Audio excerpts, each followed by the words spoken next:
Sebelum kita buka skru olesan bawah, kita pastikan buka ni dulu Buka tutup minyak hitam tarik stick ini bagi dia keluar dengan mudah lah. Di sini lagi kita ada projek lah. Projek apa? Tukar minyak hitam lah benda basic lah Okey, ambilkan sepanah 14 bersaiz 14 dia ni.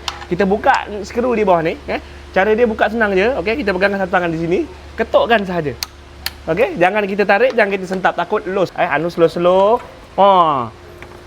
Kerja ni kerja orang cakap tu kerja leceh lah. Sebab apa? Dia kotor. Tunggu sampai minyaknya habis, sampai betul-betul kering, baru kita tutup. Pembuka filter lah. Dia ni sangat mudah. Sebab apa? Dia menyenangkan kerja kita. Dan kita letak saja di filter ini. Lalu kita ada ambilkan sepanah, okey? Kita pusingkan sahaja.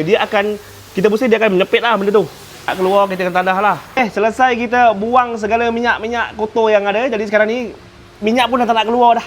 Kita ikat balik lah skru 14 tadi Jadinya ikat pun kena berhati-hati lah. Pastikan masuknya betul dengan threadnya yang betul. Lalu kita ikat, jangan terlalu kuat sangat, jangan terlalu longgar sangat, agak-agak je, okey. Lepas kita ikat, sap sikit, settle, silap, kasih bersih. Okey, settle, lepas tu kita check balik filter.